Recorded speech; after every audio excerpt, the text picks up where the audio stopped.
Ang araw pong muli sa ating lahat, mga kalingat, mga kaibigan. First time ko pong ipakita sa inyo itong bahay po na ginagawa ni Kalinga Prab para kay Biancy. Ito po yung aabot po ng milyon, mga kaibigan. Kasi malaki po ito. Kaya napakaswerte po at napakapalad ang mga Kalingap Angels ni Kalinga Prab sapagkat halos lahat sila po ay binigyan po ng bagong bahay. Wala silang ginawa po, di ko mag-acting lang, mag-vlog lang po sila mga Kalingap, pero ang ending nito meron silang magandang bahay po, tahanan. Tayo mga kaibigan, tayo dadaan sa piano. So malaki po yung bahay dito. Parang wala ganong gumagawa kasi nagbagyo kagabi ay malakas ang hangin. Tayo.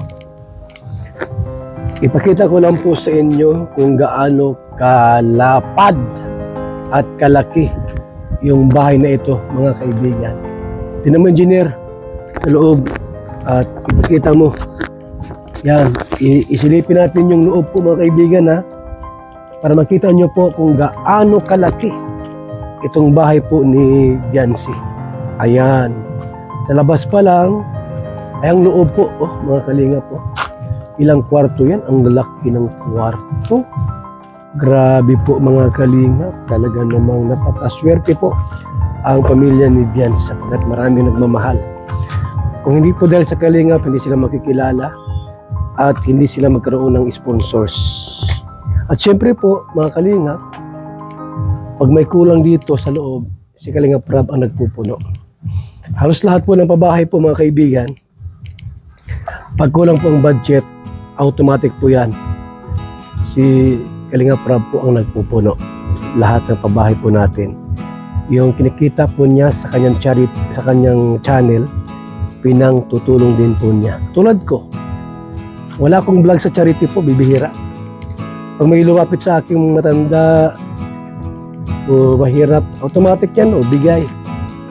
Yan po, yan po ang aking ngayong ginagawa po. Kahit walang vlogs, ang mahalaga po, mayroon tayong ibang vlogging na ginagawa, good vibes, tourism. Basta nga mamukbang ako, mga kalinga. Mukbang ba yung makain ka ng 2 kilong sili para magkalmuranas tayo. Ito po yung gumagawa, pero yung dalawa lang gumagawa po. Kasi walang pasok yung iba dahil kagabi po ang lakas ng ulan. Alam ko nga po ay hindi na titigil yung pagbuhos ng malakas na ulan.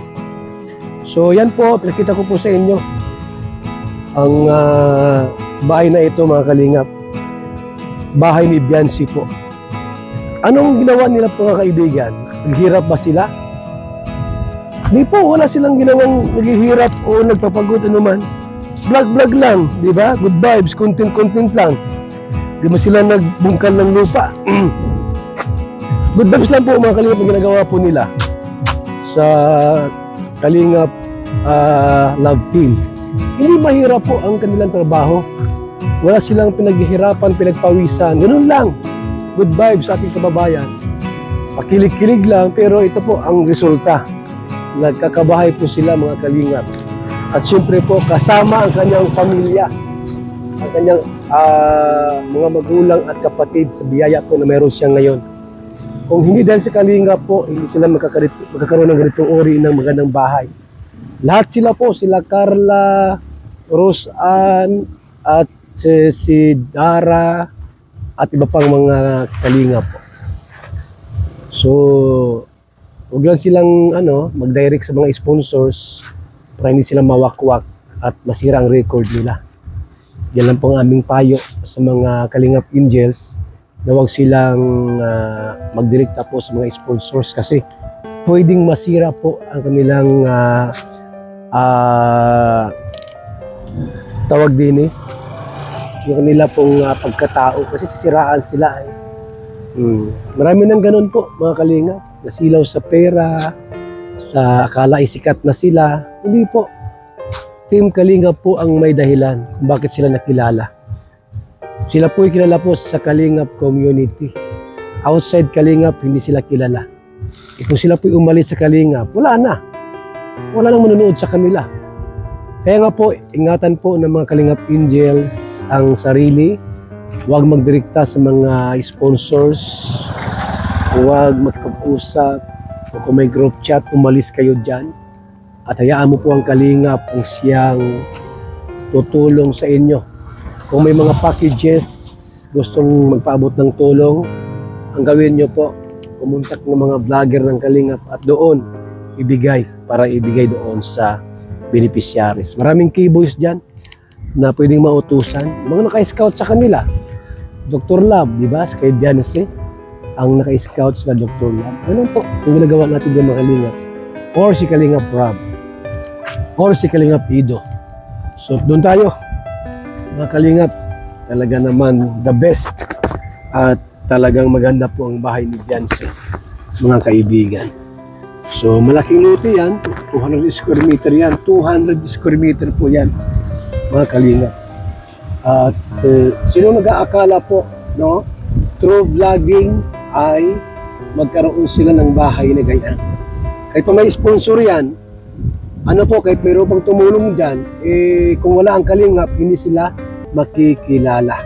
Kung wala si Kalingap Rob, hindi sila makikilala. Kaya salamat tayo, may Team Kalingap. May programa ang Team Kalingap para sa mga pamilyang mahihirap nating kababayan. Kaya napakaswerte nila, mga kaibigan. Marami ng mga tao po, pamilya, ang natulungan sa programa po ng Team Kalingap, mga kaibigan. Hindi lamang isa, hindi lamang dalawa, hindi lamang 3, 4, 5, 6, kundi mas marami pa.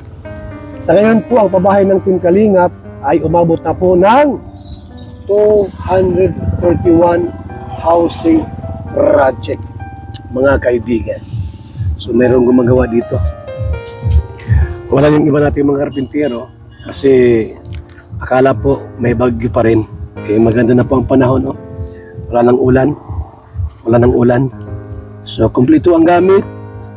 Ayan, mayroon pang ano, tawag dyan, mga Kalingap. Anong tawag dito? Bulldozer ba yan? Yan, meron. Bumili si Kalingap Rob niya para hindi mahirap pang maghalo po ng simento. Kaya para sa ating lahat po, napakapalad, swerte ang naging kabahagi po ng Team Kalingap. At dahil dito, nagkaroon sila ng maanindot at magandang bahay, mga kaibigan. Abangan niyo pong muli ang ating vlogs sa mga susunod pa pong mga araw. At pinakita ko lang po sa inyo ano po yung bahay na ito na ginagawa ngayon.